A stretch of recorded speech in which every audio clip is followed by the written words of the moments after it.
All right, how's everybody doing? Sergeant First Class Involuntarily Separated, John DeLarme. Another episode of The Forgotten Soldiers, and we got James from Muzzled Chat. What up, James? How you guys doing? Good, brother. Scott's kind of mad because I usually give him the introduction after me. I'm good. We got Scott Lauterball. What's up, Scotty? What's up? I'm good because it's episode 71 right now. So 71. Moving on. All right, we got. Let's just go 100 and we go to retirement. Remember, that's what you said, brother. 100. We got Lucas here in the studio. Yep, former first lieutenant, U.S. Army, right here. What up, Lucas? Biden kicked me out of the military, so I'm here awaiting Trump's reinstatement. Are you waiting for Trump to call you? Yep, Daddy Trump. All right, we got Marine veteran Eric. What up, Eric? How you doing, brother? Hey, I'm great, man. Great. Good to be here. You win your court case yet? Nah, that's going to be another 10 years, bro. You know how they do. Yeah, it is. All right. Well, we got your back. We're here for you. We got James Johnson. What up, James? 88 mics. Specialist, correct? That's correct. All right. How you doing, man? Good? Good, man. Good. All right. And then we got our last and final special guest, Lieutenant Billy, retired Moseley. What up, man? Yeah, what's up, John, James, everyone else? Thanks for having me. What's up, Billy? Right. Awesome. Congrats on the retirement, man. If I might, Scott, I just want to thank all you gentlemen for your service, for everything that you guys are all continuing to do for your own families, our families, and for this country. I'd actually like to challenge all the listeners up front, and this is probably more so speaking to the unmuzzled warriors, but to challenge the listeners who stumble across this episode that have ever uttered the phrase support our troops. Challenge them to go a little further than just words today, to hear out what you guys have to say, to hear out this very call to action that we're going to be discussing here shortly regarding a petition, and just seize the opportunity we all have in this moment. Listeners, thank you so much for all your efforts to support these men. Yeah, thank you, James. Appreciate it. Thanks, James. All right, let's get popped off here. Hey, so we got a couple things we're going to talk about. We're just going to go briefly over. We're going to talk about Lance Castle here in a minute. We'll bring up his stuff, and then there's a petition that's just started to make its way around.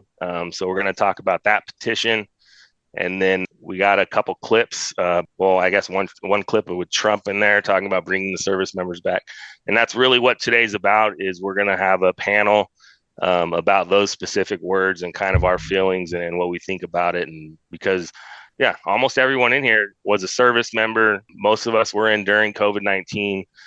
Most of us dealt with those issues.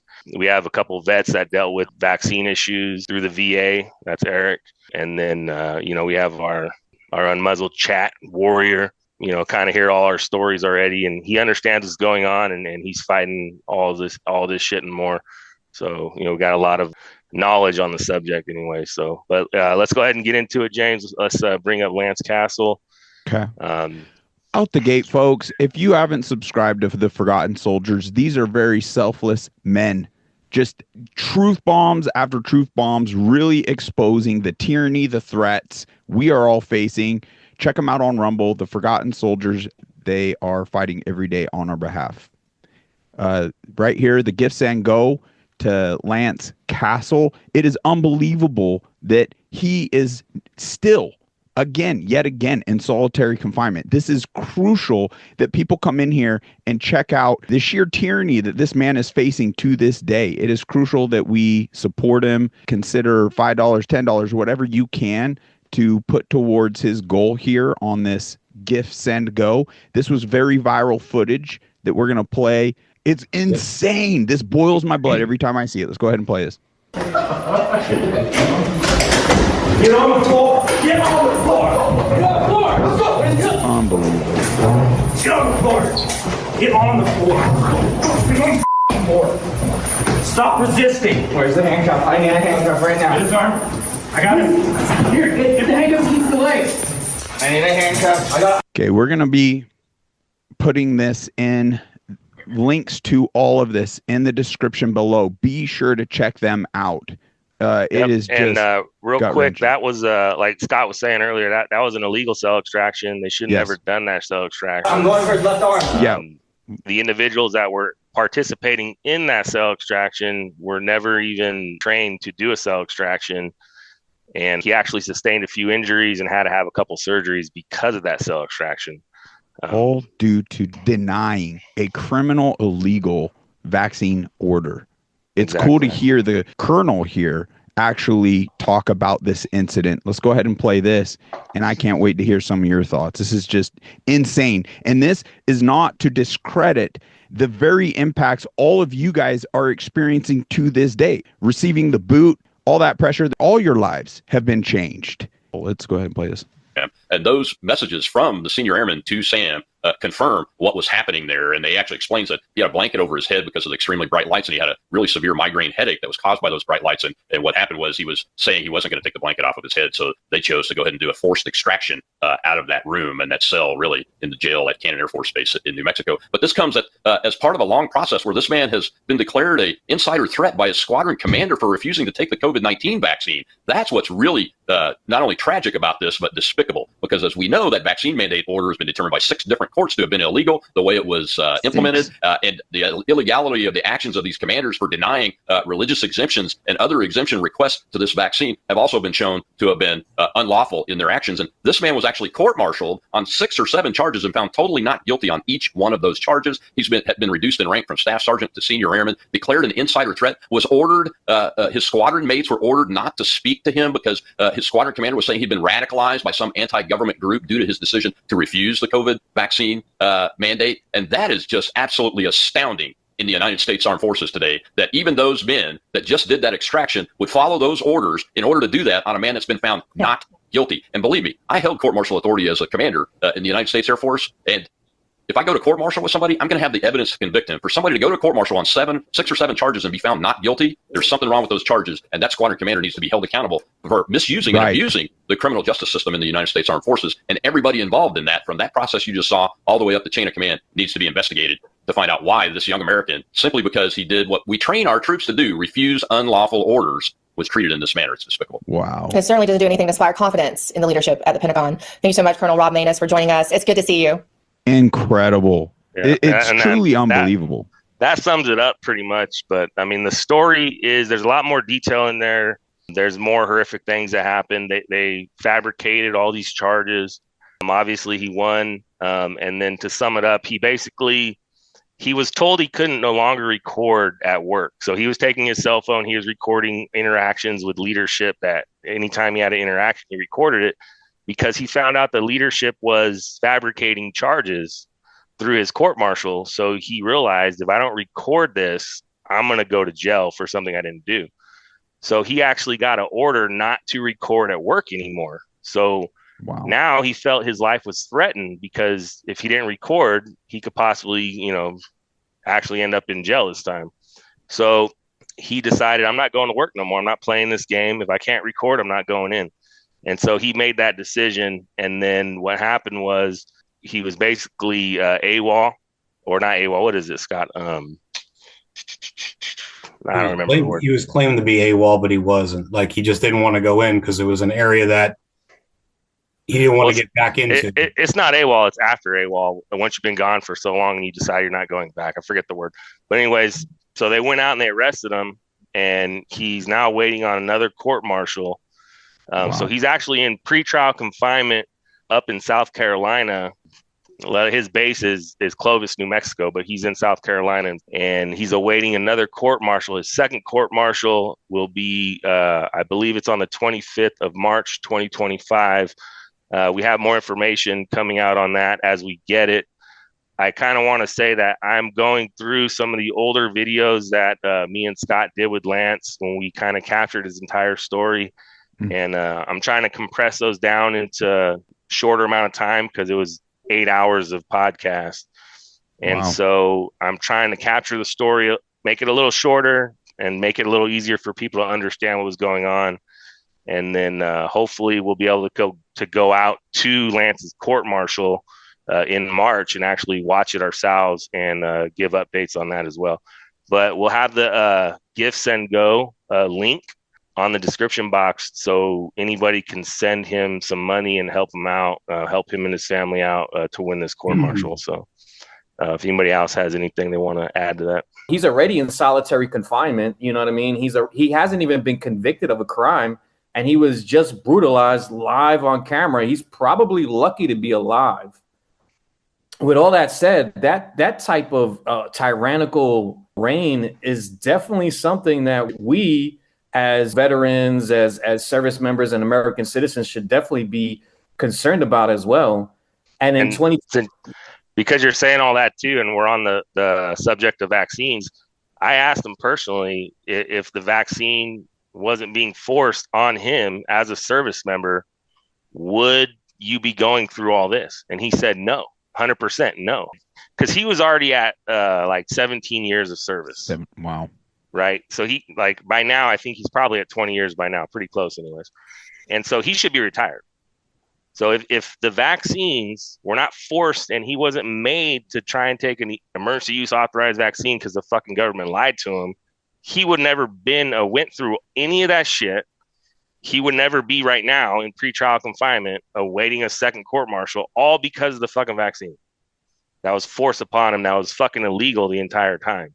Well, I'm furious as to the oppression everyone here dealt with, the thousands of others that couldn't be here in this moment. But there's just a opportunity right here. And I just hope that everyone takes this opportunity seriously, because with the announcement this new administration has been making, it's like, I find it cute, not very meaningful in ways, because it's like, do they care or not care to reestablish the trust necessary to fix things within? It goes beyond an apology. There's clearly action that is necessary to take to fix things. And that's where this call to action, we're going to dive into this petition. But I feel to set the stage on the petition, let's actually listen to Attorney Tom Renz, and he discusses the threat of all vaccinations. And that's where we must strip these companies from their criminal immunity immediately. All vaccines must become optional for any setting, especially our military members, if not entirely abolished. We cannot trust an administration that does not secure the health of we the people or our rights. So with that, let's play this clip. They are now integrating mRNA into every vaccine out there. So you want to talk anti-vax? Here's anti-vax. Do not get any of them. Right. There will not be another needle put in my arm. So help me God for a vaccine if I have anything to say about it, or my family. None. Zero. Every one of these are now getting mRNA treatments. They're redeveloping them, redesigning them, and all of them are going to include gene therapies. There's so much money in this. It's mind-blowing. Now, so much money. I'm glad he touched on that aspect. Is the money so great at this point that our own government will not fulfill the demand and the needs of we the people? So in my eyes, it's whatever lengths we need to go to. Clearly, steps seem to be taken in the right direction, but it's nowhere near where it needs to be. So that being said, here's the right. Well, James, also, I mean, people should understand, and if they're not aware already, they should be aware that MNRA itself was pushed and it was a fraud, right? Because the EUA should have never been an EUA. The approved should have never got approved. And so the whole technology itself was pushed through fraud. So it shouldn't even be approved or legal at this point in time anyways. Right. And if anybody else has anything else to say on any of these subjects. Yeah, I got two things on that real quick before we get into the meat of this. So James, you just said, is the money really that important? Yeah. Example, Albert Bourla, and everyone knows who he is, the CEO of Pfizer, was just on 2 days ago bragging about the amount of money he's now going to make under the Trump administration, because he did have a meeting a week and a half prior at Mar-a-Lago with them. And supposedly the last administration had a certain amount of sanctions when it comes into pharmaceutical industries. I don't know to the level they were, but he bragged for 5 minutes on one of the news stations about how much money he's about to start making again, as if he wasn't making enough already. So people aren't listening to what these guys are saying and then kind of paying attention to what they're doing behind the scenes. So yes, it's about the money. And then two, what Tom Wren said, agree, all of it needs to be stopped, but take it a step further. All vaccines have been shit since day one, 100 plus years ago, or however, whatever date we want to timestamp it that they were invented. Shit, all of them, all snake oil, all fake, all dangerous, all deadly. So yes, should it be optional? Would that be a step in the right direction in the military? Of course it would be. But with the head of the snake again is cutting these pharmaceutical companies off and choking them off of all of their funding and all of their money and all of the red tape that continues to protect them.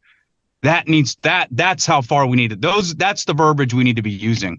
I agree with what you guys are saying, what he just said. Obviously, that's a step in that direction, but we have to start speaking at how do we cut the head of the snake off? How? Whatever domain we're attacking, we have to think and go all the way to the top. And the top is the money, the monetary system. But anyways, go ahead. Also, I just seen this thing this morning. I don't know if it's true or not. Like, I didn't look into it. I was just flipping through X, everybody does. But it said something about Trump's second day in office, and he's supporting vaccines to get rid of cancer. So you guys can correct me if I'm wrong on that, or if you guys heard anything on that at all. Yeah, I'm sure everyone saw it, the $500 billion infrastructure plan. I'm still waiting for a little more to come out so I can dig a little deeper. And I'm sure many people right now are. But of course, it was alarming, not even 24 hours in office, and he's bringing up these tech giants to announce these platforms on mRNA. But that is not surprising. He never stopped praising himself, the FDA, the CDC, and all these companies on the mRNA and the injections. He said it to no end. And, and that's not some 27-dimensional space chess. That's him saying what it is. It is what it is. I mean, he's said multiple times to his base that listens to what he says, go get the shots. I've taken it. They're safe. Those are exact words out of his mouth. So it's not really a surprise that he's bringing these people up there and starting these private partner ventureships or whatever else is going on yet. We don't have all the details, so we shall see. But they've been wanting these mRNA. Remember, COVID was the gateway for the mRNA platforms. That was the push to get it and all of the technologies, like Tom Wren said, into these new platforms with the lipid nanoparticles / mRNA and whatever other shit they're putting in there. Yeah, and you're definitely right about that. None of this stuff should be existing out there. All of the vaccines should be abolished completely, 100%, because they're all bioweapons. If you really think about it, what are the ingredients in those things that they have in those vials? Like, what's literally in there and what's it going to do to your body? We talk about this all the time, so I definitely 100% agree with you that it's got to stop, all of it. And before we get into the petition, I just want to say that during this podcast, you're going to hear some positive things about Trump and you're going to hear some negative things about Trump. We're not necessarily taking sides, whether we like the guy or don't like the guy. We're just calling it for what it is. So if he's doing something that we don't agree with, we're going to call it out. If he's doing something we agree with, you're going to hear that we're going to call it out. So you're going to hear both sides of the coin. And, that's for you to make your own decision. So don't think we're leftist or we're rightist or whatever. We're just calling it for how we see it. So go ahead, James.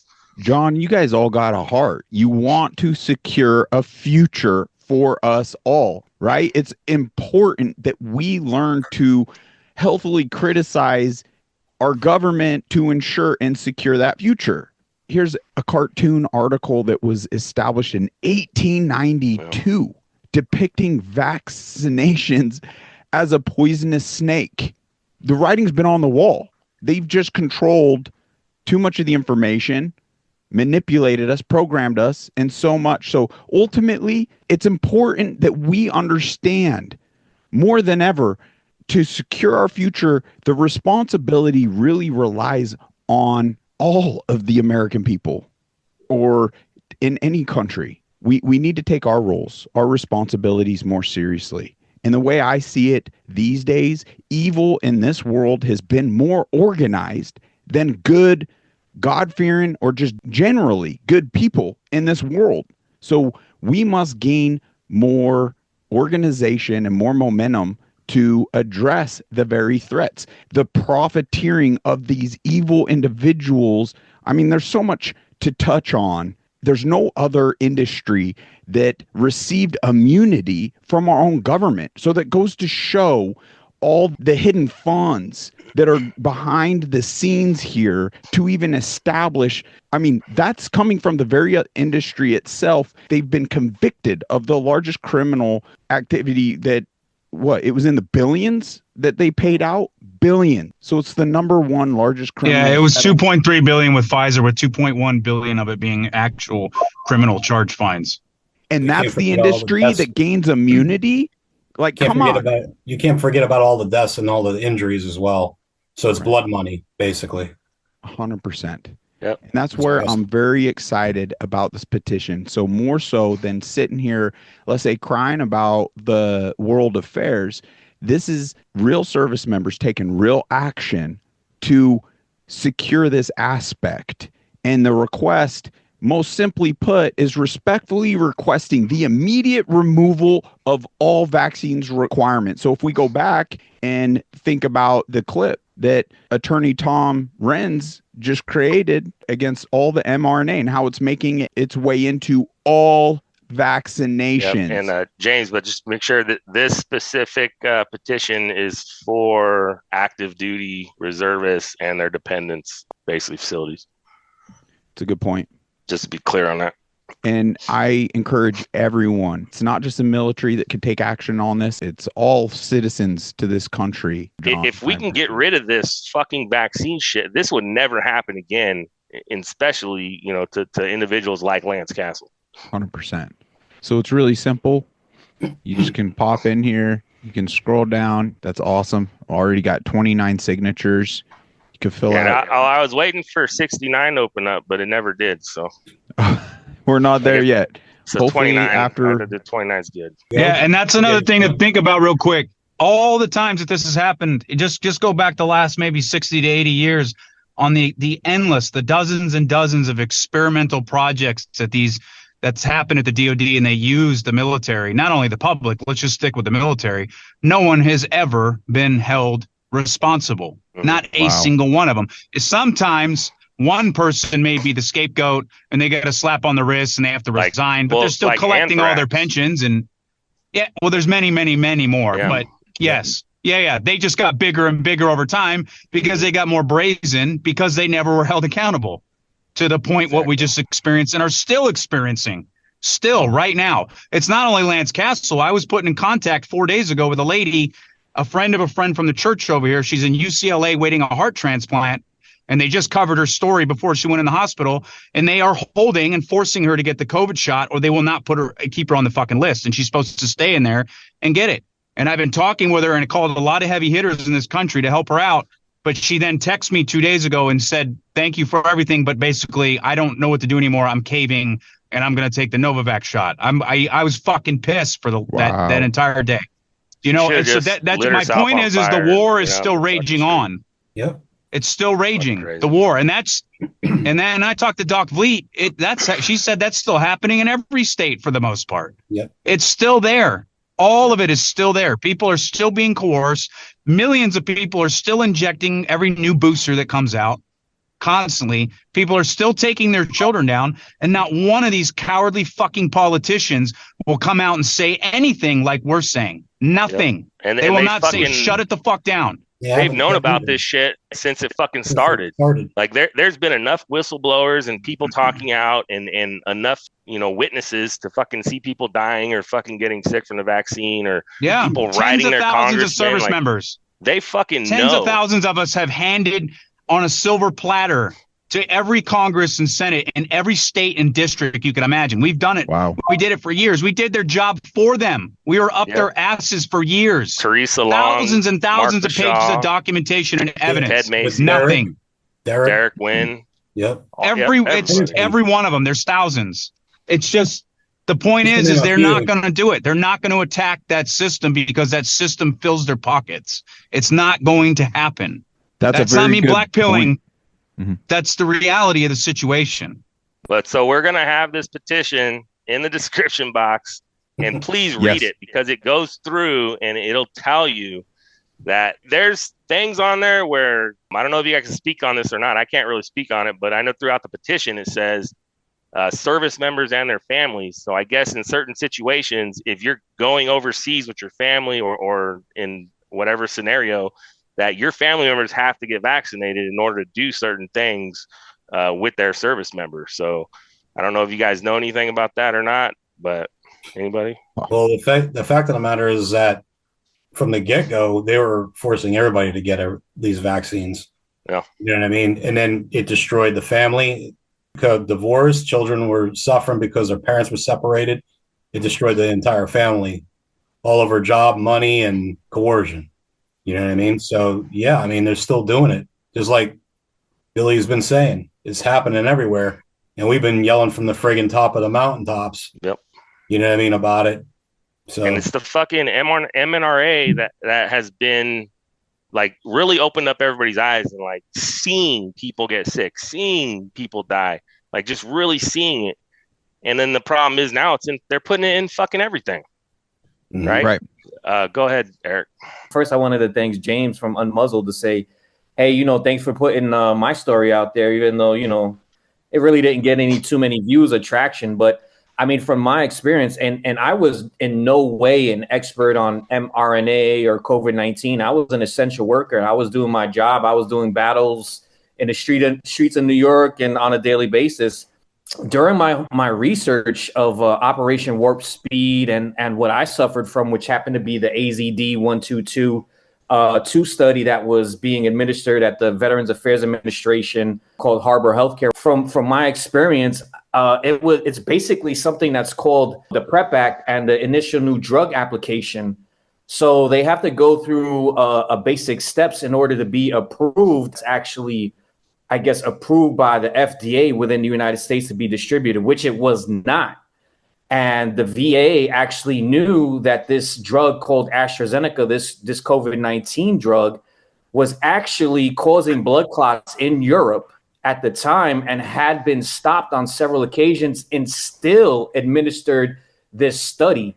Now, all these years later, so 2021, I actually brought this to the attention of the Congressional COVID-19 Committee on the origins of the coronavirus. And basically, I've never received any type of response, and I never actually stopped even trying to email them.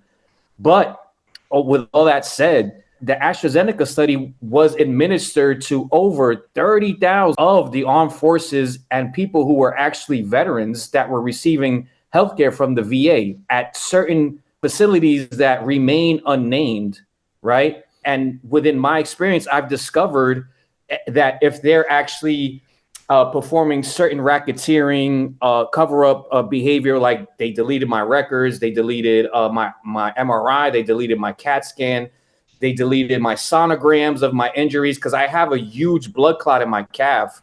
I've also been diagnosed with liver disease and enlarged liver. My liver is like 6 inches bigger than it's supposed to be, and I get migraine headaches every single day. So I mean, I don't really want to complain because obviously there's guys that are going through a lot more.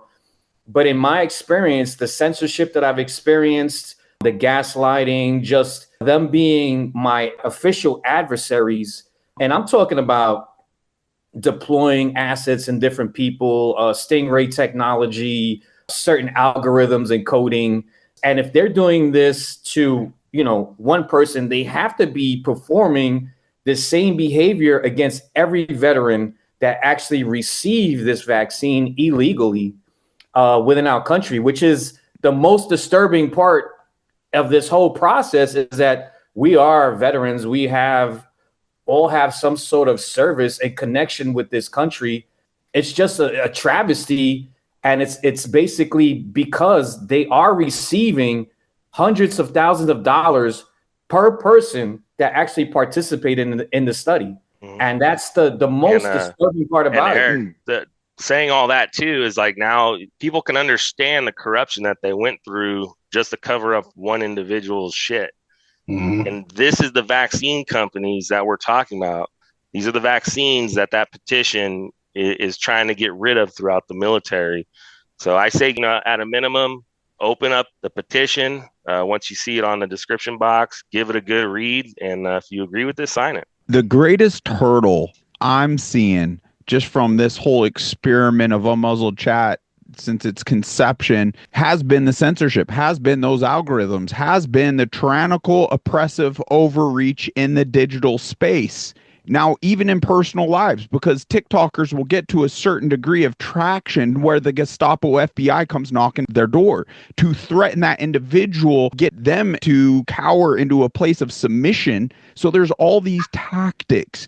And that, in my eyes, is the greatest hurdle for patriots such as yourselves, warriors, service members as yourselves, to effectively organize and ramp up the pressures necessary for any administration to take you more serious than their oppressors / slave masters / individuals with trillions of dollars, because we all know this scam pandemic has in fact been the largest singular distribution of wealth throughout human history. We're talking about money we can't even fathom. So to question this administration, do you want to gain back the trust of the people? Do you want to break out of the cycle of the least enrollments ever with our service members?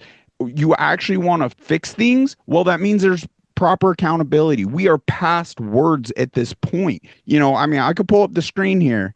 Over this very topic, I do not want to make this about me or a muzzle, but to Eric's point right there. And it just saddens my heart too much, because all your episodes, every one of you gentlemen that have given your time to share your real life story, it should be in the millions of views. So if we could organize enough to pressure this administration to give us the ability to really get messages like this out there, then we're overcoming, in my eyes, our greatest hurdle.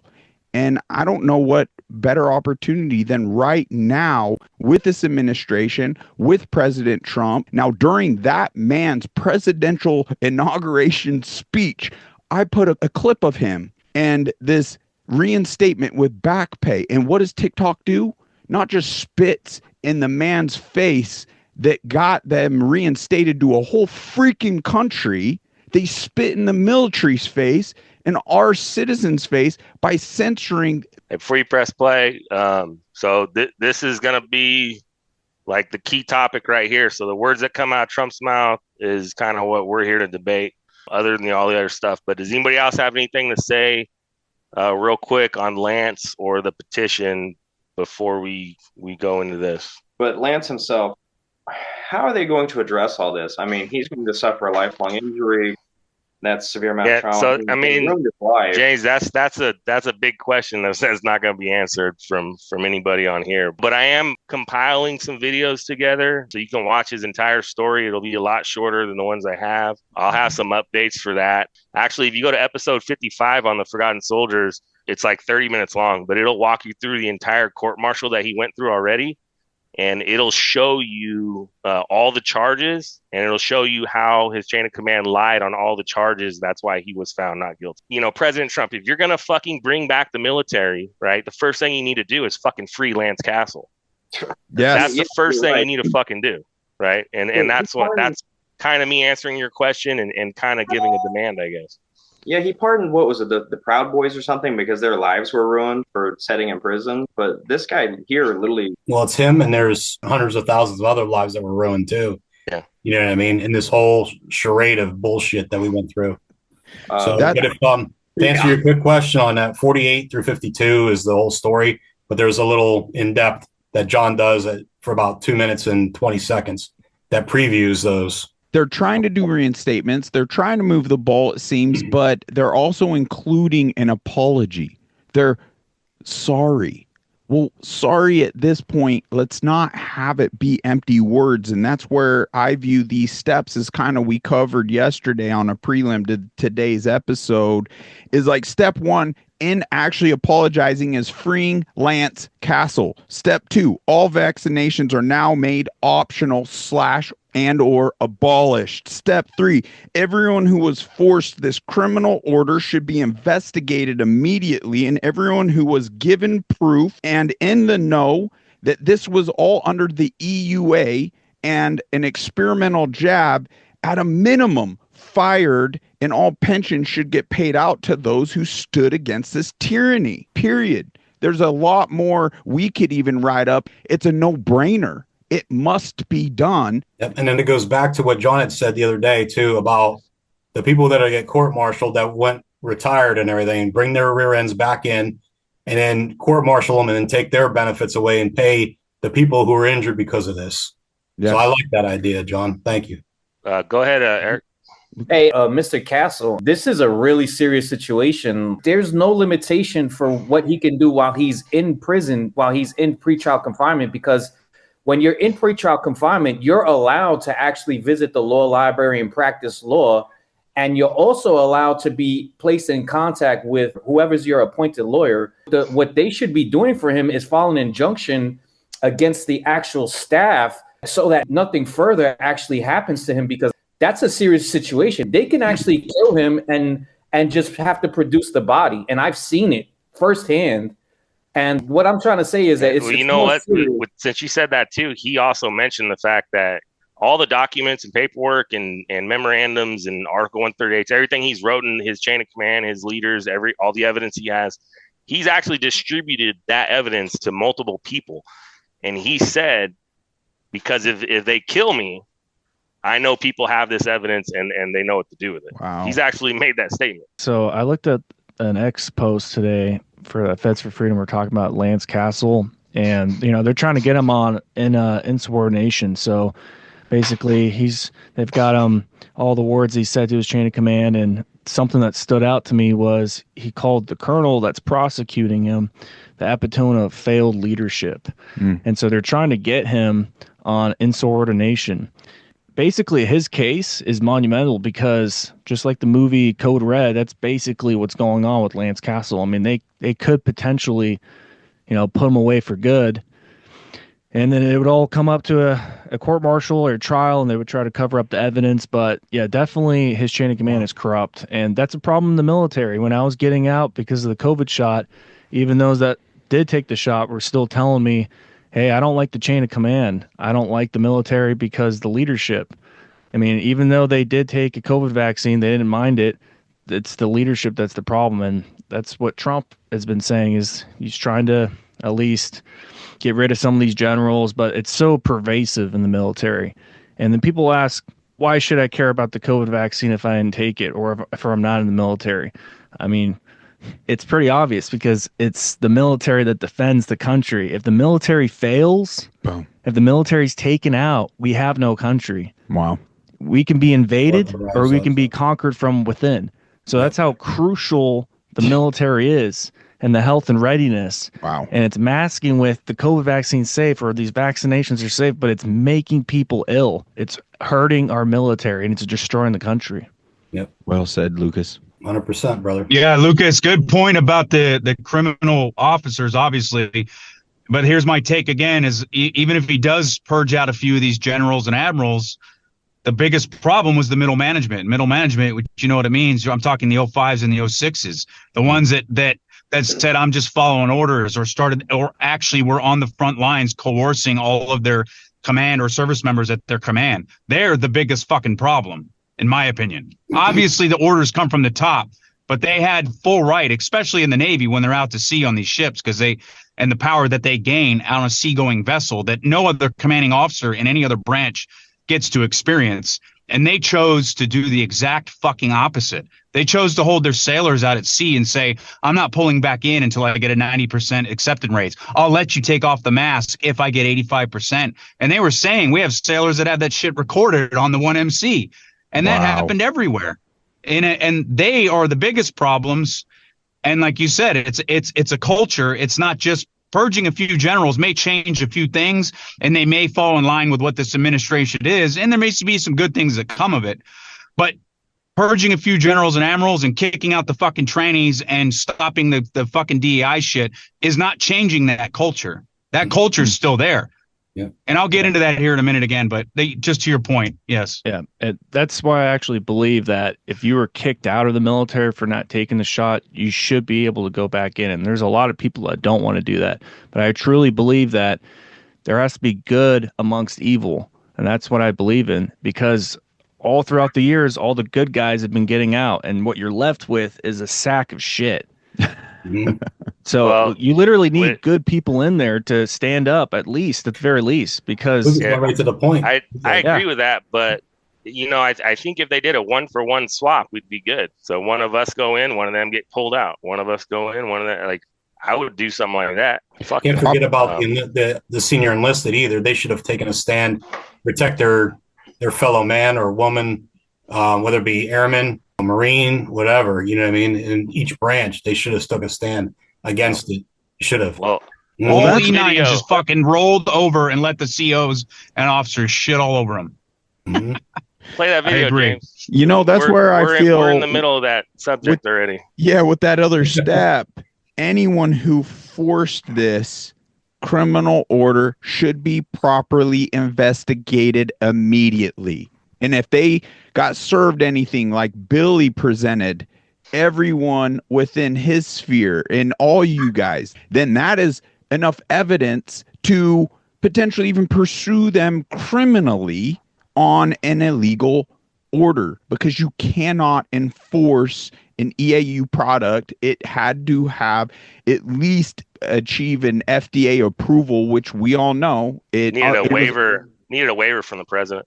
Right. So it wasn't good. There's executive orders and other things to be done. And this is obviously a huge step, petitions like this. So very excited that you guys brought this to our attention. If not for anything, just to kick off another one, but we must address this speech issue to even achieve what we're talking about here, because here we are talking about a new administration, the new president, over one of the most used apps across the world today. He gets it reinstated in his inauguration speech. This is what gets banned. Let's go ahead and play it.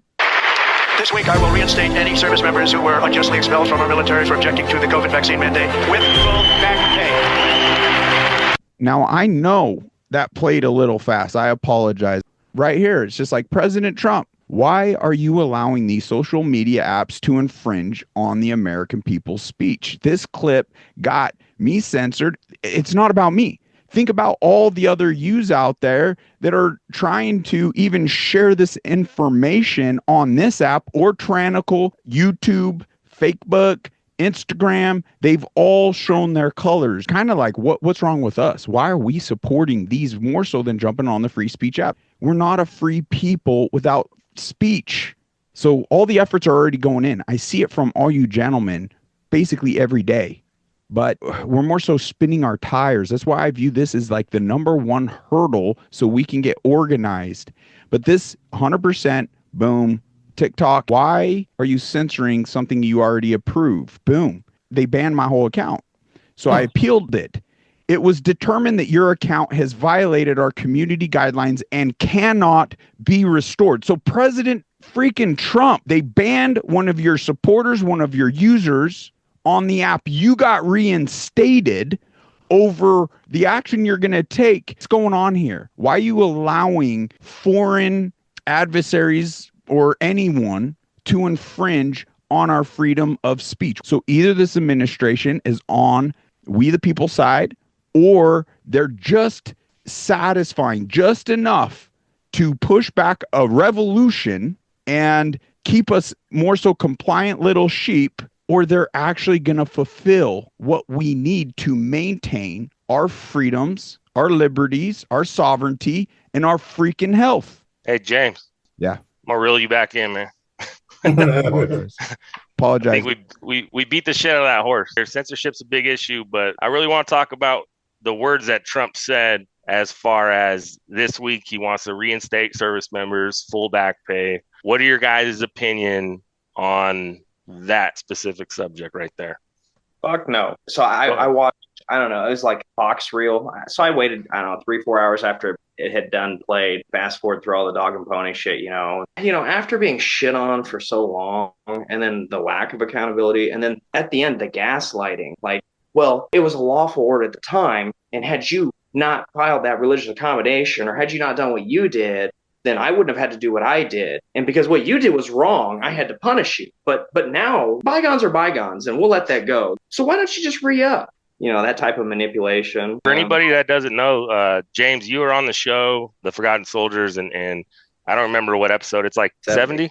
Okay, 70. So when you're talking about getting shit on, if anybody goes back and watches that podcast, they'll kind of understand. Well, I mean, everybody involved with this, how each person was persecuted as it be. I kind of want to go to Lucas because I know you kind of got an opposite opinion on that. Yeah. So for me, I'd say on the spectrum, yeah, you got Lance Castle on the far right, the extreme example, right? I mean, that I could have been a Lance Castle, right? But I think it depended on your duty station, your rank, your chain of command, totally dictated how you were treated. Even there was Captain Ritter, who almost ended up like Lance Castle or worse, right? So yeah. For me, being reinstated, I mean, that's what I would want. I've been waiting for that ever since, and the Republicans been trying to pass bills. It just never occurred. But the problem lies in getting back into service, and that's what everyone that's been kicked out, the reason why they don't want to go back in, it's because, like you said, a lot of these people that push the shots are still in positions of power, or they got promoted. So you're kind of just running straight back into the problem from which you came from. If me personally, I don't have an issue with that because I like to think of myself as a tough guy. I don't like backing down, and I might have problems if I get reinstated, and that's just what I'm gonna have to deal with. I'm facing reality, but a lot of people don't want to experience that trouble. Those flashbacks. They don't want to see the same people. Well, a lot of people are appalled. You're an officer too. What rank did you get kicked out? Was it second lieutenant, first lieutenant? I was 8 months away from making captain. So. Okay, so but even with you though, you're going to be put in positions and get promoted at some time, and so I guess your thought process is you're going to be taking over these positions, and you can actually make a good impact. Correct. Yep. Okay. Is there anything else you want to add? Basically, what I said before, there has to be good amongst evil. So for all the good guys to get out and not want to go back in, I feel like that's just. We're going to start our own military service on the side. Yeah. Yeah. I mean, any way you want to make impact. Brad Miller, I've been watching a lot of his stuff recently, and he's talking about if you want to join the military, I wouldn't recommend it because all of his reasons that people still in power, they're still in charge. Yeah. And yeah, the reinstatement back pay is one small step, but that's Brad's opinion. But I believe that, people should be getting back in. It's just what you would do if you're a patriot, but you can affect change at a local level too if you want. I feel like if I go back in, I'm going to get kicked out again because I can't stand looking at these fucking people anymore, and it just pisses me off. And then the more rank you have, the sicker I fucking feel, and then I have no respect for them no more, and I don't want to play the fucking game no more. Hey, Sergeant Alarm, go do this. No, that's not fucking cool. I'm not fucking doing it. Go get your shot. No, it's not going to fucking happen. Like, I'm just going to get kicked out fucking day 2. I couldn't go in with the same rules, the same people, because I can't play that game like Lance. I can't play this game no more. I'm done. I'm moving this. I'm doing this now. You're going to play my fucking game because I'm not playing your game. Yeah. And so in my contract, it would say cannot fucking take away rank, cannot fucking give Article 15, cannot kick out. Right? Yeah. And I understand that, when you're in the military, right, you've got to follow orders. So I don't really have any personal vendettas against anyone that tried to push the COVID vaccine because they were just trying to do the job. Fuck them. At the time, they thought it was a legal order. They thought it was lawful, which it wasn't. Right, and but it's the people that you told that, hey, this is illegal. Look at this, and they're like, nah, fuck you. Right? I mean, what do you do with that? Yeah, it's kind of iffy at this point. I don't think they really changed their minds. I don't really think they believe that the COVID vaccines are dangerous. I mean, they got repealed, right?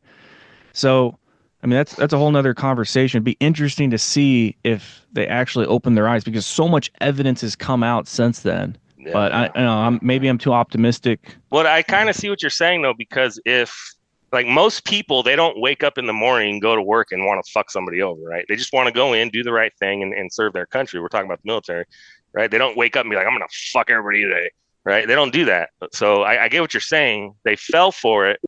But my problem is when I show them the evidence, they kept pushing it. So they made that decision to do wrong and be bad and do evil things.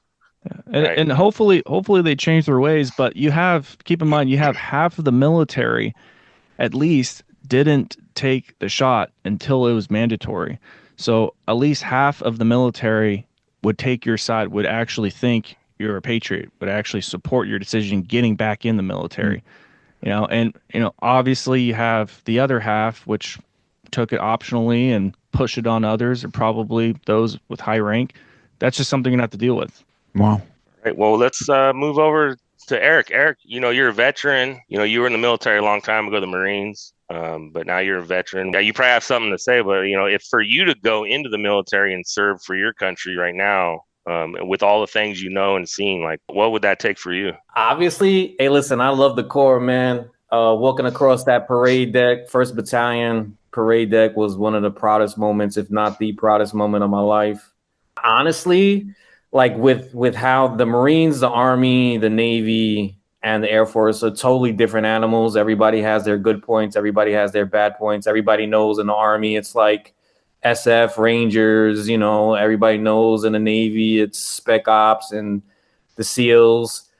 As far as my knowledge of the Marines and how we were run back then, I don't think the Marines are going to change much because when you're in the Marines, it's kind of like you just do what they say or else. There's no type of second chances or recourse. But if I was in your situation and I had been in the Marines and I was a career guy and 17 years in, yeah, I would go back in and do my best to kind of be don't forget though, man. Don't forget every year you got to take your annual vaccines, and we already talked about vaccines, the MNRA tech going into the vaccines, and so there's not just I'm going back in to serve. There's all these other extra aspects of the situation. So just keep that stuff in the back of your mind. I think if for a guy like you, you were higher ranking. I mean, at least for the individuals that were in your platoon or basically in your squad, I would say that you would be platoon level, that you would be able to guide them a little better on the ins and outs. And that's the thing that you have to think about as somebody who's kind of on your level, not the politics as far as like what the officers do and everything else. I would do it just for my guys, honestly, because guys like you are not easy to come by. You know what I mean? Like you're an asset, and even though you would have to kind of go through extra bullshit and everything else, you can still kind of deal with that bullshit and teach everybody else the ins and outs. So it's not what can my country do for me, but what can I do for my country? Well, what can you do for your guys? You know what I mean? Like say if you were like reinstated and you said, but it takes men and women to make a country. Yeah. Love it. All right. We're going to move on. Let's go. James, unmuzzled chat. James, brother. Yes, sir. You know a lot of shit that's going on, man. You interviewed almost everybody here. And what would have to happen for you to join? Wow. I thought I was exempt to that question. No, brother. I'm just sitting here like still kind of hung up. I'm like, man, I'm sure glad John reeled me back into the discussion because I was going off on a rant. I'm just so passionate to get your guys' stories out because it's just so important for me. Man, that's a tough one. I mean, I'll come back to you in a couple what minutes, I'd like to see is proper accountability, a whole restructuring. Important. And where that could start is by starting with the most morally upright men, which they have the list. It's you fellas. It's ones that actually were willing to face their oppressors and stand and fulfill their oath. Like I'd have to start seeing that. Deal, man. Yeah. Well, let me get Scott in here. Well, what do you got, Eric? I think as kind of like a strategy moving forward that we should somehow get somebody that on a political level where we can actually get in contact with the president's people and present our terms to him on a logical, professional, a gentlemanly manner about the different topics that we're concerned about, and then see how we can actually get in on advisement and change making within the current administration. Well, that comes with the whole organization thing that James keeps bringing up. We're not even organized to do that shit. Yeah. Well, but so I mean, recently, if you've been paying attention to the executive orders coming out, but you've got people being placed in key positions, and it might not be 12D space chess like Billy said, but I mean, you got Pete Hegseth, right, Secretary of Defense, great guy. you also have Matt Lohmeyer. I mean, he's the DEI type of spectrum, but you have people like Rob Green, and then real quick though, do you know Pete Hegseth? I don't know him personally. Well, then I gotta say he's not a great guy, and I gotta say I don't know if he is or not. Like, because even Trump, like, I don't know fucking Trump, so I'm not gonna say he's a great guy or not. Like, I don't fucking know these people. But kind of going back to like okay, someone like Rob Green, right? Yeah. Brad Miller. I don't know Rob or Brad either. Okay, but people within our movement that you know better than Pete or Matt Lohmeyer, right? Yeah. They're being heard at least at the, and being put into positions where they can actually help out. So that it is on a current trajectory. It's just starting. So we're going to see what's going to happen with that. They're part of that military accountability, the 231. So that they have something written up basically that kind of can get us started anyways, is what you're saying. And they're in the loop. Yep. So, and the interesting thing, the last 2 days, you've got calls from our adversary, Russia, right? They actually want to extradite, just like Lance Castle, Fauci and Bill Gates to be charged with crimes against humanity. Yes. Now, the problem is that those two people and all the people surrounding them, right? They're American, right? But they caused this whole crisis to get worse. They caused the whole mandates. They enforced it. They pushed it. They funded it. And so it's the sticky situation that we're in right now. Yeah, well, we just need to say, no, we're not going to fucking send anybody over there. To charge them here. It's like the Nuremberg 2. We get all the information we need. We find out everybody they're fucking under their fucking pocket. Well, it's like the movie Nuremberg. They need to film it.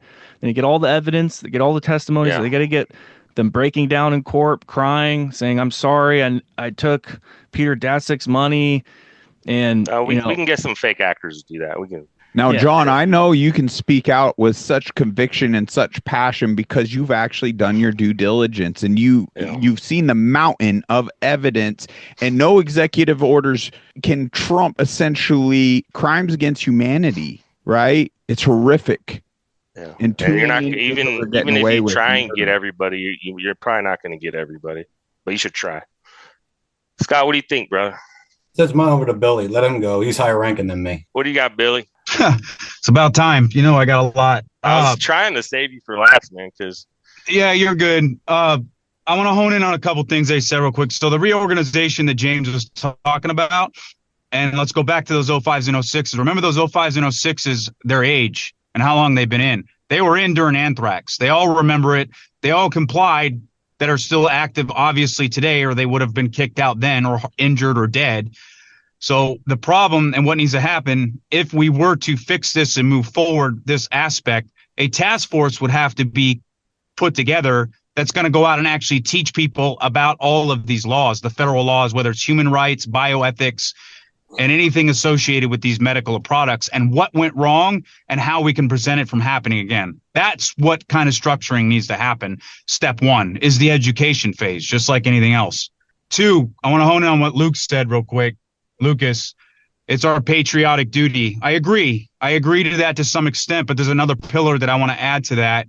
Is it patriotic to go back in and join when you know that every single war that we've been thrusted into the last 100 years has been completely fraudulent to only benefit the few while millions suffer every single time? Yeah. And that's a rhetorical question for you in the audience, just for people to think about. I've thought about that before. I've got an answer for it. Go ahead. We can go back and forth. Yeah. So I've heard this a lot of times where you have people that serve in the military and they only find out towards the very end, or they get out for this reason. They figure out that all the wars they've been fighting, or the reasons why they've served or signed up isn't the truth, isn't what they believed in. It was all fake. It was all false, right? Now, all right, that's correct. But what about why is it that they have to figure that out at the end? Right? Wouldn't it be better that they knew that going in? That would prevent them from going in, right? Or they would know the truth, right? Which one would you rather have? Would you rather know all this stuff beforehand, or would you rather figure it out at the very end? I mean, you're right. Most of us did, and I figured it out the last few years. I didn't know it in the earlier days, and then here goes my other part that I say. You're spot on with that question. is the different pillars and holding multiple truths at the same time, right? All of us that joined and we did what we did it because we care. We want to test ourselves. We want to do good things for our country. We want to have life skills, and we wanted to serve, right? And that's why we did it.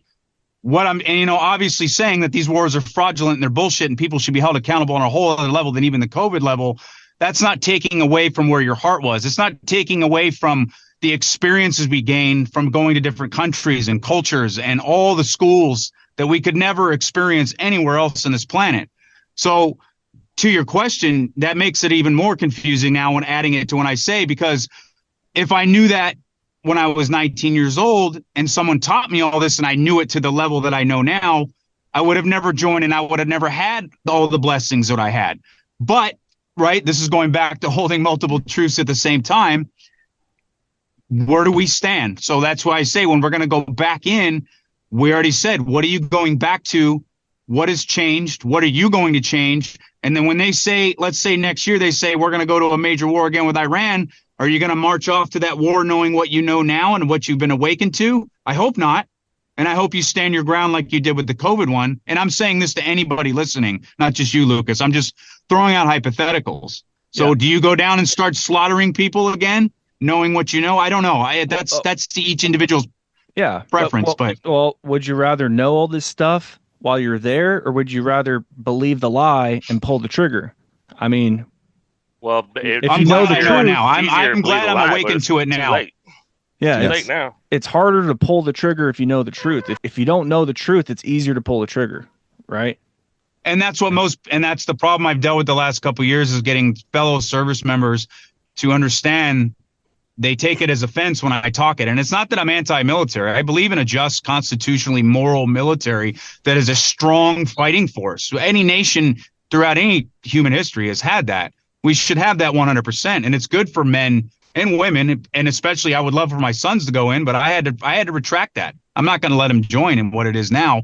But we have not been morally and constitutionally correct with all of these wars since World War I minimum. Every one of them, and we are responsible for the slaughter of hundreds of millions. Yes, this country, the red, white, and blue, and that's what most people don't want to face, especially other service members. And I immediately get put in the corner as some lefty, anti-this, Nazi, Jew hater, all of it, right? Because the minute I tie in Israel or the word Zionism or wars, which are 100% part of this, I get all the other slogans, and people just don't want to talk or address this. But all right. Aside from the war piece, my other disclaimer that I wanted to say is I'm not against anybody going back in. I don't know your personal preferences. I don't know your health situation, your family situation, or economic. You go in, you take those deals, that's on you. But people have to know that once you take that deal, you have no more standing from the criminal activity that happened the last few years. That's legal standing is now gone. That I'm not attacking again. That's on everyone's individual basis on why they want to go. But things that need to be asked, we already said, what are you going back to? 2, where is all the justice for the people's hearts that exploded out of their fucking chest or died from a stroke, or the tens of thousands that were quietly medically discharged, not criminally, medically, all the thousands, if not tens of thousands, that took other plea deals that they don't wrap into this number of 8,600, and millions are thinking this is a win. Where is the justice for the people that got kicked out for other measures? Denying masking, testing, or quarantines, or whatever other issues, right? All of that stuff is still pending, and they never address any of that. Where is the justice? Where is the call out for them? It's not there right now, and they're not going to say it. That's not me blackpilling. That's just pointing out a reality. Yep. That was the question that we all had to ask ourselves, civilian or in the military, is, if you take this shot, right, you're going to have to deal with the possible consequences of it. And is your government or is the person that administered that, are they going to be held accountable, right? And that's very hard to do. And with the reinstatement, the back pay is just a Band-Aid. It's just scratching the surface of that, just like you said. So how far are we going to take this? How far can it be taken? And that's one of my fears, is maybe it's just going to end with reinstatement. That would be a bad... I believe you're right. I think this is the point to whitewash it and then to think this is a win, because you have tens of millions of MAGA Republicans right now that are cheering it on and screaming. And that's why we're all getting these texts and hits and look at this and look at that, because they don't really know like we do. They didn't live it. They didn't fight it like we to the level we did. So to them, it looks like a win. And it is a small win. I'm not denying that. I get it. But it, like you said, it doesn't even scratch the surface. And I fear this is going to whitewash it, and it's totally going to close the door while we still have things like Lance Castle or the other story that I just talked about of people being coerced. And people are still taking their children down and injecting with them, and they're dying.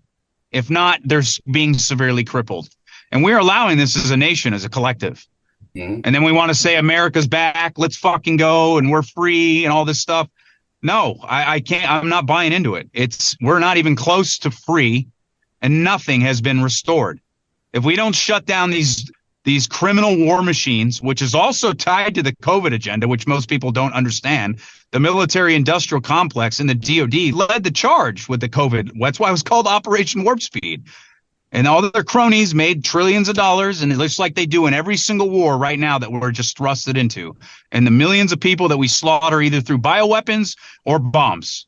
So what's it going to be, America? I mean, most people don't want to face that fact, though. That's my experience. A vast majority, on our side at least, that we see fight the COVID piece, but they will not touch the war piece and not understanding the connections between the two, that they are literally connected at the hip.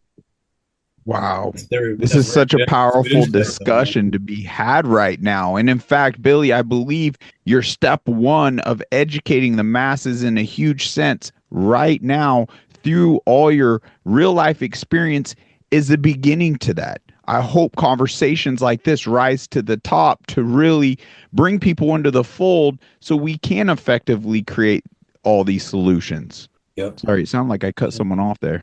What do you got, Eric? I just wanted to say that, I mean, on top of that piece, I mean, Billy's correct.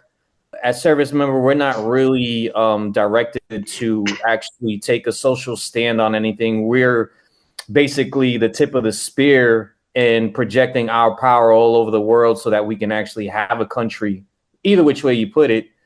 But my kind of take on it, the AstraZeneca thing, you have to say that, listen, this is the land of the free, home of the brave. And as far as James goes with all the censorship and everything and these playbooks that they use against us, you also have to remember that within the United Kingdom, Australia, certain European Union countries, and Canada, there has been several class action lawsuits against big biopharmaceutical companies like AstraZeneca. There has been a recent settlement against AstraZeneca within the United Kingdom where they call it a scheme. Everything in the United Kingdom is called a scheme, and it's called a scheme for a reason. Australia, the litigation is moving forward. But here in the United States, there's no type of litigation. There's no word of it. And it, like he says, it has to go back to the military-industrial complex and the control structure where it's being controlled from the top down, and they want to actually limit and censor everybody to limit the actual liabilities of not only the government of the United States, but the biopharmaceutical companies, which is a travesty at heart. So why should we go back and fight for something that doesn't actually love us back, which is the adversarial system at a whole, right? But it's been like that forever. It's never been for the service member or the veteran or anybody. Take the guys that are Iwo Jima, World War II, World War I, the Battle of Belleau Woods. I mean, these guys, they didn't even know what a VA was, bro. They didn't even know what a disability check looked like. You know what I mean? So it's just the changing times, the internet, the censorship, and everything else that's rolled into one. And like Billy says, it's just the huge military industrial complex. So I don't believe that this is actually the land of the free, the home of the brave, without actually getting some type of, compensation, not only compensation, redress, but also them actually admitting to wrongdoing. Got it. What's going on? So I already went back. One time. I don't think I'm going back again. I'm retired now. No, I fought back. You guys already know my story and everything like that, but I wasn't going to let them beat me, especially everything that I saw. from my side of it. And I wasn't raised that way. You know what I mean? And I went back for different reasons to prove a point that if you do fight, you know what I mean, you can win. I wasn't going to give up on my family name, and I damn well wasn't going to give up on God, who was bringing me through all of it, and my dad, who had passed away, previously to all this crap. You know what I mean? And like I said, how I was raised, and he was like my guardian angel. So I felt like I did it not just for myself, but for everybody else. And the only way that I would ever go back in would be with you guys, to serve with you guys, because in my personal opinion, you guys are the only ones, men and female. I'm talking about the whole echelon that stood up. Those are my real military brothers and sisters. You know what I mean? That because if you are in a wartime scenario, in which we were, you guys had my back and I had yours. You know what I mean? To where others didn't. You know what I mean? And I just can't. Per my oath, I can't get behind that. You know what I mean? And then I think about, Arlington and every veteran cemetery across the country, especially the one that I go to where my pops is buried at. We do, Wreaths Across America and stuff like that. But I mean, they fought for free. My estimation is they fought for our freedoms and didn't back down, and nor should we. And that's where the 231 came in at, the Declaration of Military Accountability, which, James, you were right. They, silenced everything. I mean, the damn thing's still sitting at, 38K 278 and hasn't moved an inch. So that thing was taken off like a rocket from the beginning last year. You know what I mean? In January around this time, and they blew it out of the water, but we continued to fight. The only other thing on top of that I would add would be to serve my own country, meaning the areas that were devastated by the hurricanes and stuff like that, to go back for the American citizens. I would come back in to help out with that. Like, as a chef, I feel that I could give back and use my God-given talents to feed those people. You know what I mean? And food always brings everybody together. So as long as it was like a moral thing, and there was accountability and people were punished for what they did to everybody, I would kind of consider coming back. But those would be the exceptions for me to come back, the ones I just named. So that's mine. There's a movie you can watch. It's called Centurion, and it deals with a legion that at the height of the Roman Empire invaded northern England, right? And that legion was sent out to destroy the enemy, the Picts. And basically it was one big ambush. They didn't know it going into it, but the military as a whole, what we experienced, got ambushed essentially. We thought that the COVID vaccine was safe and effective. It wasn't, right? Our own military got ambushed. They ambushed themselves. But the whole movie represents those people that survived the ambush and tried to return home, back to Rome. Mm-hmm. And I don't want to spoil the movie, but they got back to Rome. It was just one guy that made it. And at the very end, they tried killing him, right? They tried shushing it up and making it seem as if the Legion never existed in the first place, right? It just got reappropriated to a different name, a different number, but they all got murdered. They all got ambushed. So in this instance, we're coming back in, but there's going to be some type of retribution, right? At least is what we think of it is going to happen. So we have to remain optimistic, but of course we have to be vigilant at the same time. Absolutely. And you want to get in the movies, I always look at Red Dawn, you know what I mean, as it is in our group of collectively, the people who stood up are the Red Dawn. We're the people who, continue the rise during all the darkness, you know what I mean, and brought the light to the valley, so to speak, so, and fought back. So glad to be a part of it. That's all I got to say. All right, cool. I agree. You're right, though, with the whole accountability thing and the changes. Realistically, all the changes that need to be done, that's the issue. I don't think they're going to make all those changes. But if those changes did happen, yes, I would be more receptive to making a return. But as it is now, I'm afraid that there's going to be too many issues with, like you said, retaliations, reprisals, because there's just so many people. And one thing I had after the NDAA, when they had repealed the COVID shot, there was a lot of the word resentment. I had multiple people, why did I have to do this if they didn't? I should have just fought. And there was a lot of people made that comment. And that's another consideration of mine is like, Vegas, yeah, that's the one. Yeah, like he was saying, realistically, resentment, the retaliation, the reprisals, because it's too encompassing. Going back, it is like you said, quite literally going to be like an ambush. And people that have messaged me or I've spoke to that are not inside the 231, but I knew from actual installations that I was at duty stations with. I've spoke with a few, and they asked me that, and that was one of my comments. Is like, even if I come back, the Army's small, and I hate to say it that way, but and especially for some of us, if you're already at the point where you're not going to get recognized, it's not going to be like, you're going to slide under the rug with this. So how's that going to go later on? Well, so I can tell you, from personal experience, and I don't know if too many of the people that got kicked out of the military actually feel this the way I do. And that's if you talk to real American patriots, they actually support your back if you got kicked out because of the COVID vaccine. People love you. All right. And you might not get the gratitude, appreciation. You might not see it. You might not talk to these people, but I have. And they support you. They're with you. They recognize that you were a true hero that stood up against tyranny. And that's just what I've experienced. That's what I've been talking to people about. And if you were to connect with the real American people that actually didn't take the shot, or maybe they did, they support you 100%. So it's a very noble cause.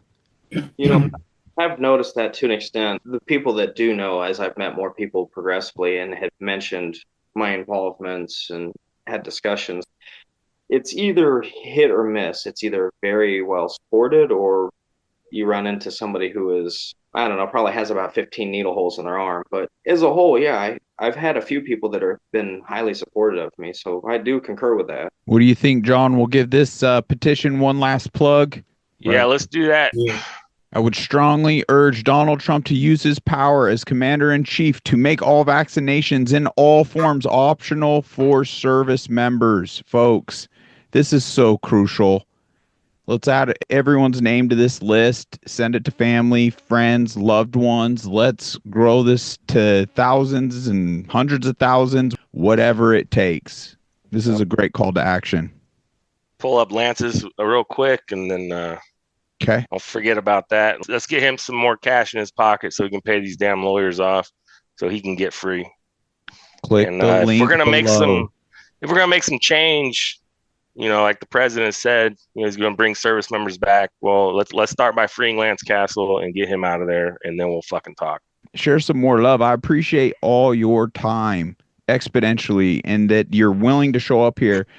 Clearly, we're not paying any of you, so you got a lot of love in your heart on behalf of fulfilling your oath, showing up for your families, futuristic enrollment, our children's children. These are things that must be addressed, and sooner versus later. So thank you all. And if there's anything a Muzzle Chat or I personally can do to help, I wish we were a bigger platform than we are, but it is what it is. And whatever I could do to help the cause, I'm at your service, fellows. Well, and we'll just end with some final thoughts, I guess. I just want to say, I guess we're going to wait for an executive order to come out, or to see what Pete does within the military service. And if you're going to bring the troops back, that's a big statement right there. I'm going to bring the troops back. I'm going to reinstate the troops, right? So that's not just saying, hey, come back. There has to be something that brings us back. So what is that going to be? What does it look like? We'll have to wait and see. I mean, it's probably not going to be what we want, but hopefully it's going to be something close to that. And, we'll see what it is. That's all I got. Go ahead, Scott. I'm right there with you. We'll see how things play out. I was hoping it would be today, but I guess they're going to wait for Pete to get, put in his position, and then I bet it'll come out. But we'll see how things turn out and cross that bridge when we get to it. That's all I got. You got anything, Eric? As far as like my individual fight and your guys' fight, I already had figured that, hey, listen, I wasn't going to get recognized because of the corruption that's at hand and the playbook that they're using. I don't really need the recognition. I'm going to do what I do anyway.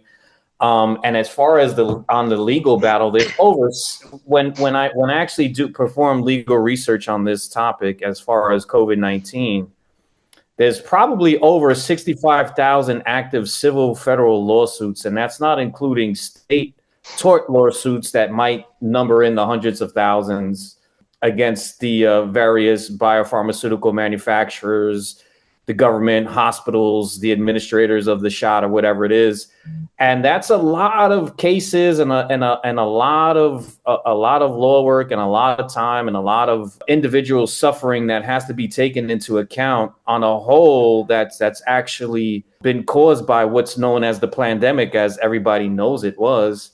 And the thing is, like, the only thing that we can actually do individually is kind of play our parts, play our roles, and keep fighting a good fight against, like James says, a tyrannical, belligerent foreign power that's actually in control of America still at this point. As far as all the unjustified wars and everything, like Billy says, and I'm not a leftist, I'm kind of like a more commonsensical person. You have to really just think and maintain, like, hey, listen, we're put in that fight. We can question it all we want, but at the end of the day, what makes us a country? What gives us borders? What gives us the permission to use deadly force? And at the end of the day, we're just there for each other and our guys, and that's really what's the important part of it. James, a muzzle chat. James, go, brother. I just want to highlight the importance of our First Amendment right. Obviously, all the amendments, but our health, how important health is.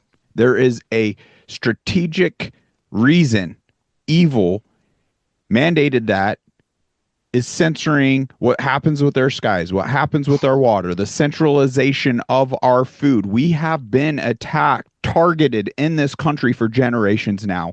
And that, I believe, is the other hurdle we face. And Americans just not having the bandwidth, the energy, the clarity to even consider the actual reality that they themselves are living in. So in a lot of ways, the more we could clean up any aspect of the attacks evil is effectively deployed on the people, there's going to be wins on individual levels where people will fight the inflammation within the body and such, to where they can now humor these conversations and consideration and get on board with providing more solutions. So I don't want any of our listeners to discredit the very impact that they themselves could have in the most minuscule of ways, of thumbs up on an episode, of shares, of speaking out on things, taking the step of signing a petition like this and just sharing it with a couple colleagues, a couple loved ones, a couple family members. It's so crucial that we seize this moment in time.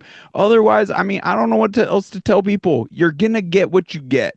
And with a scam pandemic, with attacks happening right here on our own soil, right? Like, you look at the fires, you look at these weird things, and any critical thinking brain could see how our homes burned to the ground and all the vegetation around still standing. This doesn't make sense. Wow, could it be possible there's a level of weaponry right here on our own soil that we don't even understand, that they're not being transparent with? There's just the information, any of these aspects, if we're really being honest with ourselves, should be more than enough to say enough is enough. We got to be realistic. We can only do what we could do. We're going to get what we get. But there's a great opportunity with this point in time. And we were all put here for a reason. And it goes beyond the scope of getting mine with the American dream. Let's get that back. Right. Let your co-host go. Lucas. Going back almost a year ago, I was predicting an RFK with the Donald Trump win. That's happened, right? So much stuff has been happening. And I'm not saying I'm optimistic 100% of the time, but the dam is cracking when it comes to the whole COVID narrative. It's just a matter of time. Like I said, one country decides to prosecute or hold trials, criminal trials. Maybe it can't come from America. Maybe it will. Eventually, one person's going to get snagged up on this, and they're going to squeal, and all these people are going to be convicted, or they're going to go down with the ship. And there always comes a time like that.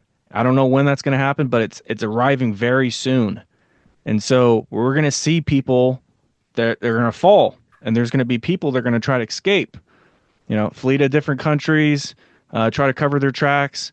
But there's so many people that have their fingers in this thing. We might just be scratching the surface, holding the people very accountable at the high level positions, but there will come a day where people are going to be charged. And that's just what's going to happen. It always happens like that. The truth always comes out. Love it. James Johnson, do it.